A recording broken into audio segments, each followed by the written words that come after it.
మళ్ళీ స్వాగతం. ఈరోజు మీ హోస్ట్ నేను. మేము కొత్త ఉత్సాహంతో, కొత్త అప్డేట్స్తో మరియు మీకోసం చాలా అద్భుతమైన కార్యక్రమాలతో తిరిగి వచ్చాము. మన అందమైన ఉదయాన్ని కలిసి ప్రారంభిద్దాం. ఇప్పుడు కవితా సమయం. దయచేసి శ్రద్ధగా వినండి. శుభోదయం అందరికీ. నా పేరు మోహిత. నేను 5వ తరగతి చదువుతున్నాను. ఈరోజు నేను తెలుగు కవిత చెప్తున్నాను. బాలల్లారా పాపల్లారా బడికి క్రమంగా వెళ్ళండి, చదువులు నేర్చి శాస్త్రము తెలిసి చక్కటి పేరును పొందండి. గురువులు చెప్పిన విద్యలన్నిటిని గుర్తుకు మీరు నేర్పండి. మంచి రీతులను మంచి నీతులను గ్రహించి నడవండి.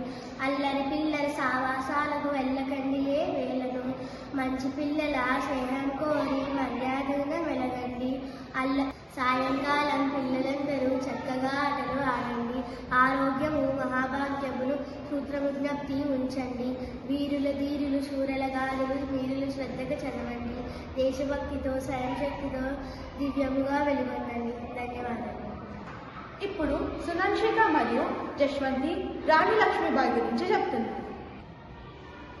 శుభోదయం అందరికీ. నా పేరు జశ్వంతి. నేను 8వ తరగతి చదువుతున్నాను. శుభోదయం అందరికీ. నా పేరు సునాన్షిక. నేను 6వ తరగతి చదువుతున్నాను. ఈరోజు ఝాన్సీ లక్ష్మీబాయి జయంతి. అందుకే మనం గురించి చెప్పుకుందాం. లక్ష్మీబాయి ఝాన్సీకి రాణి మరియు తను చాలా ధైర్యవంతురాలు. తన రాజ్యాన్ని కాపాడుకోవడానికి పోరాటం చేసింది. నేను ఝాన్సీని వదిలిపెట్టాను అనే తన మాటలు ఎంతో మందిని ప్రోత్సహించాయి. తను మహిళా శక్తిని పెంపొందించింది. ధన్యవాదాలు. ఇంతటితో ఈరోజు ప్రసారం ముగిస్తుంది. మాతో ఉండినందుకు ధన్యవాదాలు.